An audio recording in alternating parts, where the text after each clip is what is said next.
Okay, I'm just checking it to make sure it's recording. I'm still kind of new to this. All right, so I'm going to show you guys one more time how to use Canva so that you can create your infographic. And remember, this is one of the options that you can use as your product for your year-long project. Although I wouldn't necessarily do an infographic, I would probably do a pamphlet or something, but I'm just going to show you infographic today. So first you're going to be on your home. So home should look like this, design anything, and then it gives you different kinds of templates that you can use, okay? Or you could also go to templates over here on the side and click on templates.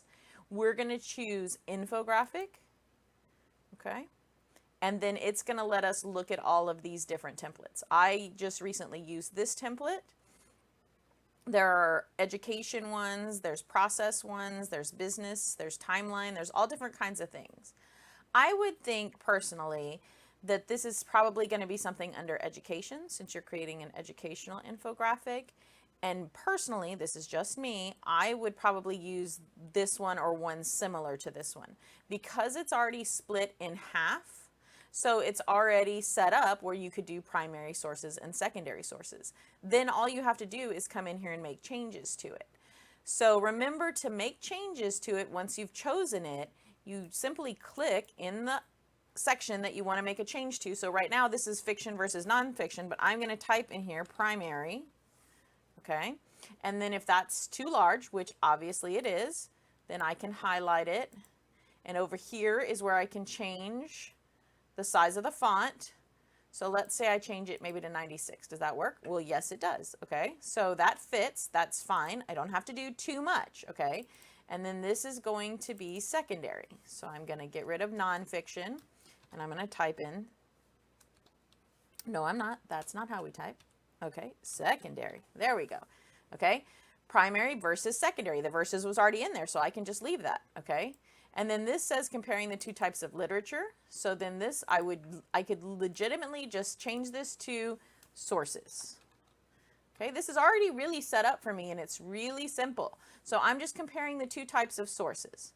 Now over here, I might want to add so that somebody would know that this is the primary side. So let's say I just wanted to add the word primary over here. I could get this text box and I could choose whether I want to add a heading, a subheading, or just a little bit of body text. I'm going to add some subheading, okay? And then I'm going to make it primary. And I don't like it. See how tiny it is? It's super, super tiny. So I'm using my shift key and the arrow, and I'm just highlighting the whole word. And then I'm coming back up here. Do you see where I am? With my mouse, I just came right over here. And this is the size of the font, and I can change it. Okay, so I'm going to change it, and then I'm going to move it. Oh yeah, I kind of like that. Maybe not quite. Okay, maybe I want it a little bit larger. Let's see what 42 looks like. Oh, that's even better. Okay, and I don't really think that the black goes with this, so I can change the color. Again, I come up here, okay, and I can change the color. So I could change it to white, or I could change it to a darker red, or I could come to new colors. I could change it to whatever I want. For right now, I'm just going to put it as white, okay?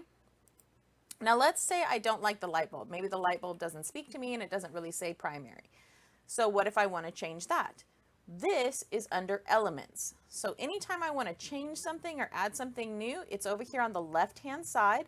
So under elements, I could look, and let's say I want maybe a first symbol. I can try to type that in and see what comes up. Well, that's first quarter, that's a moon cycle, so I don't want to use that. If it has the little crown, it's pro, so I don't want you guys paying for anything, so don't use any of the pro stuff, because when you use the pro, it won't let you download, okay? So it looks like all of these are pro, or you have to pay for them once you download, so I don't want you to do that. You're only looking for the ones that are free. So that one's not free. What if I look for maybe just a person, like Alexa used earlier? She had the one person and the two people. Do you see how those are on there? That's where she found these, under elements. So let's say I wanted the person, then I can just drag them over here.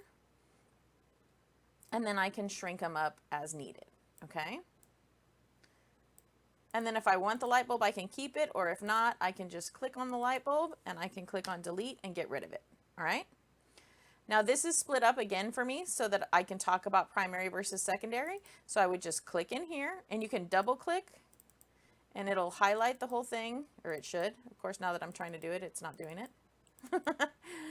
Or you can highlight it all that way, or with the shift and the arrow key, okay? And then I would just type in here. So primary sources are first-hand information. If I could spell. I'm having problems with spelling today, okay? And so that's just one of my pieces of information that I want to give. Now remember, I talked about needing this to be really just one page. So I would put my information about primary versus secondary in this top half, and then I would change this bottom half a little bit, okay?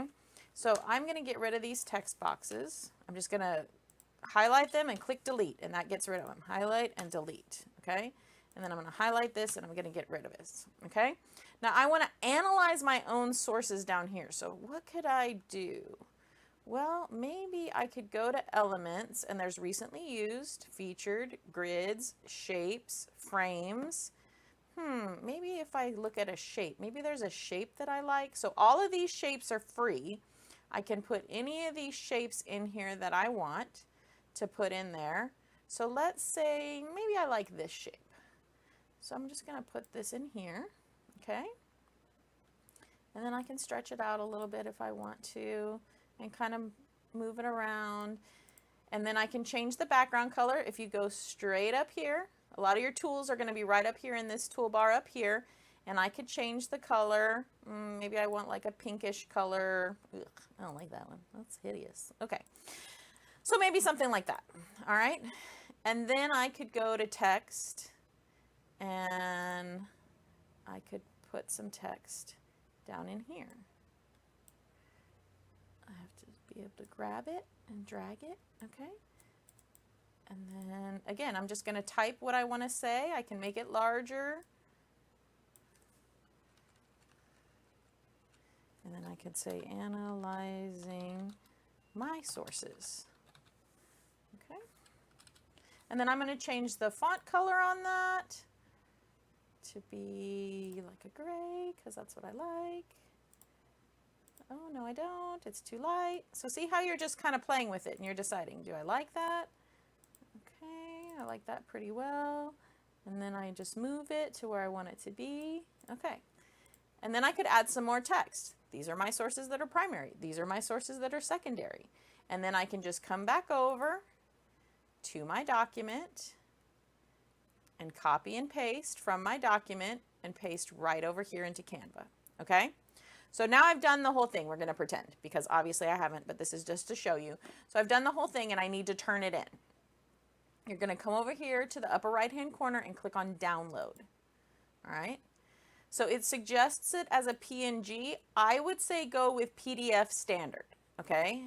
PDF, and then I can download it, okay? If I haven't chosen anything that has a crown on it or that has a money symbol, it should download it for me for free, okay? And then it downloads it down here. I don't know if you can see it down there. Yes, you can. Okay, so right there. And then when I open it, here it is. Now, obviously mine is not finished, but then I can look at it, see if I need to change anything about it, and re-download it or whatever. Once I've downloaded it, I can come to my Google Drive, I can upload it to my Google Drive, and then I can turn it in, okay? So to upload, you just go to New, File Upload, and then it should be under your downloads. Here it is. Dun, dun, dun. It takes it a minute to upload. Then it's uploaded. I can see it right here. And then I could go to the Google Classroom. Now, my Google Classroom doesn't let me turn things in the same way yours does. But when you go, there should be a turn in button. It asks you to add things. You can add this, and then you turn it in really that simply. Okay? So those are my suggestions on how to make a Canva, how to download a Canva, and then how to turn in the Canva. Okay? If you have any questions, remember you can hit me up on email or through Google Hangouts or through Remind if you need to. Okay? All right. Thanks a lot.